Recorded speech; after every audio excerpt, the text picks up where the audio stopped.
Tu es prête à devenir maman, tu es prête à sauter le pas avec ton ou ta conjointe et te poses des questions. Tu aimerais savoir quels sont les grands sujets à aborder, qu'est-ce que tu dois faire peser dans la balance avant de sauter le pas avec ton conjoint. Je te donne mon expérience de maman de 3 enfants, mariée depuis 12 ans. C'est pas forcément pertinent dans ce débat, mais je tiens à le préciser.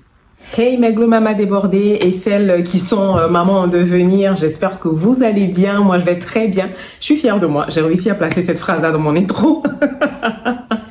Donc je suis contente de vous retrouver aujourd'hui pour cette nouvelle vidéo où on va parler mindset maternel, on va parler de famille tout simplement. Moi, c'est un sujet qui est crucial à mon sens, mais avant d'entrer dans le vif du sujet, si tu passes ici pour la première fois, tu es chez Anti-Fouet. Ici, on parle de mindset maternel, on parle de bien-être, on parle de skincare. En somme, on parle de tout ce qui te permettra de devenir une maman glow, une maman qui n'a pas oublié d'être une femme tout simplement. Si ce sont des sujets qui te parlent, tu es au bon endroit. N'hésite pas à t'abonner, à activer la cloche de notification pour ne pas rater nos prochains échanges. Et surtout, partage à une maman qui a besoin tout simplement d'être encouragée, qui a besoin d'être rassurée dans son rôle de maman débordée. Je peux te garantir que nous le sommes toutes et on essaie de gérer comme on peut. J'ai eu envie de te parler de ce sujet-là qui est très important pour moi dans la mesure où, en général, je pense que pour la majorité des personnes, on ne se pose pas les bonnes questions. Et ça va être dans n'importe quelle situation de notre vie.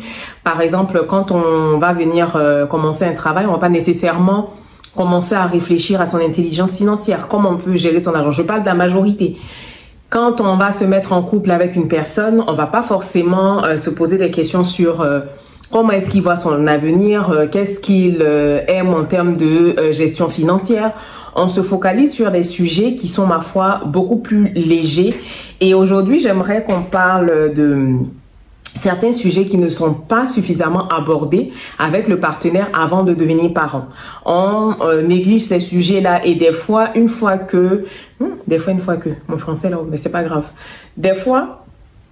Les enfants sont déjà là et on se rend compte en fait que la base, elle a été faussée dans la mesure où on n'a pas pris le temps de discuter des sujets importants, des sujets qui demandent réflexion. Alors, le sujet de la vidéo m'est venu en regardant une interview de l'artiste Caris sur la chaîne de Légende. Je vais essayer de mettre le lien de cette interview-là en barre d'infos. Et dans l'interview, Guillaume Play lui demandait à quel moment il a su que sa femme serait une bonne mère. Et il a répondu que c'est en la voyant interagir avec l'enfant qu'il a eu d'une précédente union. Parce qu'il a eu une fille d'abord et après, il a eu un enfant avec sa nouvelle femme. Et là, je me suis dit, mais c'est tellement vrai, c'est tellement juste. Parce que aimer l'enfant d'une autre personne, c'est pas facile. Aimer l'enfant de quelqu'un avec qui tu sais que ton conjoint a eu des bails avant toi, c'est pas quelque chose de facile. Moi, je suis en famille recomposée et je peux vous dire que c'est pas toujours un long fleuve tranquille. Ça demande des années de réglage avant que les choses ne puissent couler de source. On peut arriver à créer un équilibre, mais c'est pas toujours simple. Et le fait de pouvoir aimer l'enfant de son conjoint, de pouvoir se comporter comme si c'était un enfant qui était sorti de notre ventre, à mon sens, c'est un gage que la personne avec laquelle tu es peut être la femme de ta vie ou un bon parent pour un éventuel futur enfant. Donc du coup, je me suis dit, pourquoi ne pas vous donner, moi, à mon sens, les discussions, les points qui sont importants à discuter avec son conjoint avant d'avoir des enfants. Ça nous permet de baliser le terrain. Ça permet de baliser le terrain, ça permet de clarifier les choses et surtout, ça permet de ne pas avoir de surprises désagréables après. Parce qu'en fait, comme je dis, beaucoup de personnes sont euphoriques. Elles pensent que l'enfant c'est la consécration d'un amour, mais c'est aussi une responsabilité à vie. Comme dit ma mère, l'enfant c'est un peu comme la prêtrise, c'est un sacerdoce, c'est à vie. C'est pas tu te lèves là, tu as un enfant et puis demain tu n'en veux plus, tu le rapportes au magasin. Quand tu as ton enfant, c'est pour toujours. Donc, tu es censé avoir pris quand même le temps de réfléchir, avoir pris le temps de peser le pour et le contre et surtout avoir eu un projet de naissance pour savoir ce que tu voudrais inculquer à ces enfants-là.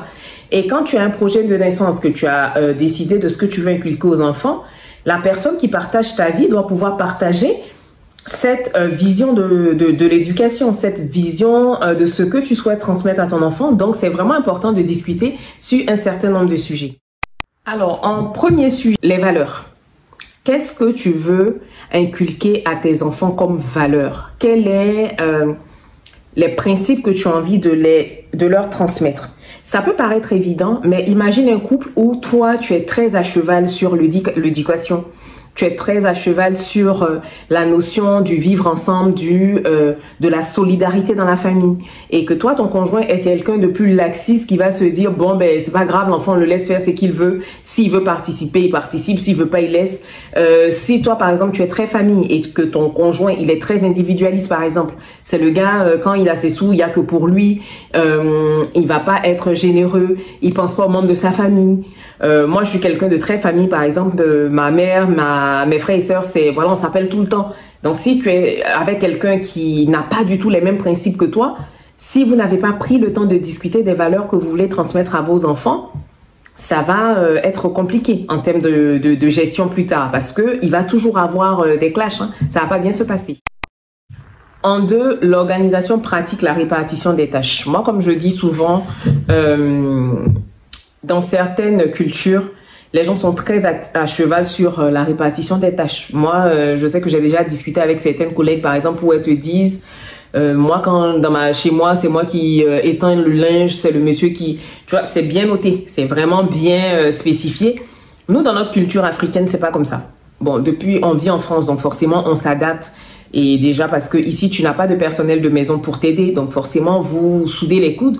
Mais en Afrique, par exemple, la gestion des enfants, la répartition des tâches, ça incombe aux mamans, principalement. Ça veut dire que rares sont les papas qui vont se lever. En tout cas, les papas de la nouvelle génération, là, ils essayent. Mais sinon, rares sont les papas qui vont se lever pour faire le biberon ou pour changer une couche ou même pour juste porter l'enfant pour que la maman puisse se reposer. Donc, au niveau de la répartition des tâches, si vous êtes par exemple un couple qui vit loin de chez lui, il va falloir que vous discutiez parce que oui, faire un enfant c'est beau, faire l'avion avec son enfant, jouer au foot c'est beau, mais il va falloir que vous vous souteniez pour vous lever la nuit, pour vous occuper de cet enfant-là. Le troisième point, l'impact que les enfants vont avoir sur le couple. Parce que c'est quelque chose dont on ne parle pas, mais pour certains papas, devoir partager l'attention de la maman avec leurs enfants va venir poser problème. Je sais que par exemple aussi, il y a des mamans qui vont être jalouses de leurs enfants parce que elles vont se rendre compte que les enfants prennent beaucoup trop de place, que le papa, il est plus concentré sur ses enfants. Moi, ce que j'ai envie de vous dire, c'est que dans les premières années de vie de l'enfant, forcément, il y a un chamboulement, il y a un bouleversement, mais il faut arriver quand même à trouver un équilibre, à trouver des moments pour vous.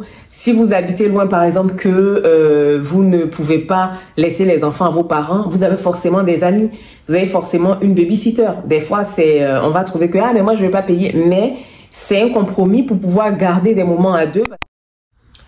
Autre sujet important, les finances. Ça, c'est quelque chose, si vous ne vous mettez pas d'accord, voilà, j'ai augmenté un peu la luminosité de ma lampe.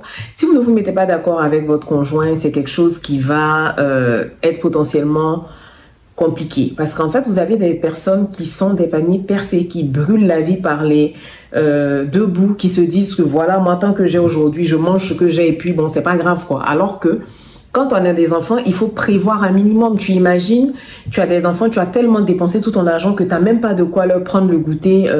On n'est même pas encore la fin du mois, tu n'as pas encore ta paie. Non, il faut avoir une intelligence financière, il faut réussir à gérer. Et c'est vraiment important, avant de t'engager à avoir un enfant, de regarder un peu comment est-ce que ton conjoint vit, comment est-ce qu'il gère ses finances, comment est-ce que il est éduqué au niveau des finances pour ne pas que... tu sois tout le temps à découvert en train de passer derrière la personne, tout gérer pendant que elle de son côté, elle se sent zen pour dépenser comme si elle était seule au monde. Quand on est parent aussi, on est obligé d'avoir cette responsabilité-là. Alors, c'est la fin de cette vidéo. J'espère en tout cas que ce sujet-là te parle. N'hésite pas à me faire part de tes points importants, des valeurs que toi, de ton côté, tu as eu le temps de discuter avec ton conjoint avant d'avoir tes enfants. Ça m'intéresse.